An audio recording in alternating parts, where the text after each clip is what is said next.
Yan ako. Naiingit ako sa classmate ko. Kasi, ano tawag nito? Buti pa siya kasi may buhok na sa kilikili. Ngayon, sabi ko kay Lord, Lord, bakit ganyan? Sabi ko, bakit siya meron na, tas ako wala pa? Kasi nga hindi ko lang, basta late ako. Late ako na tinubuan ng buhok sa kilikili. Pero ngayon, meron na nga ako, kaya tuwang-tuwa ako. Yan lang. Nainggit kasi ako sa classmate ko nun kasi bakit siya may buhok na sa kilikili. Eh ako wala. Parang unfair naman yun kay Lord. Lala. Ba't ba? Ang random.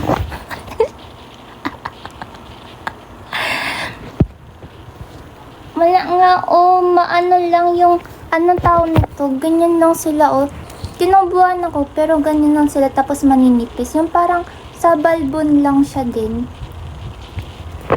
Story time na. Ay, ito na.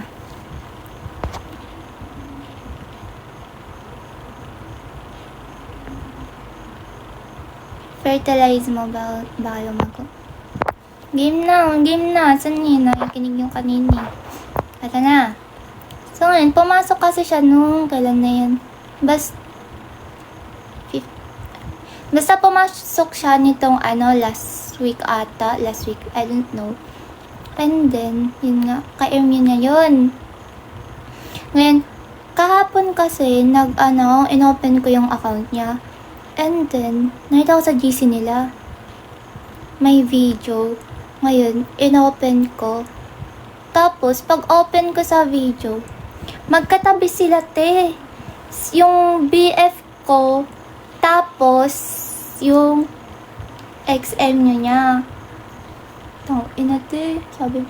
Tapos, alam nyo ba, may FB friend siya na aware na may GF na yung BF ko. Ngayon, shinip pa din doon sa GC, te. Sabi niyang ganun, baby time daw sila nung babae. Visit. Shinip ba naman? Aware na nga na may GF yung tao. Shinip pa doon sa GC nila. Sinong hindi magagalit doon? Tapos inaway ko yung yung babae. Inaway ko siya. Siyempre, sobrang galit ko.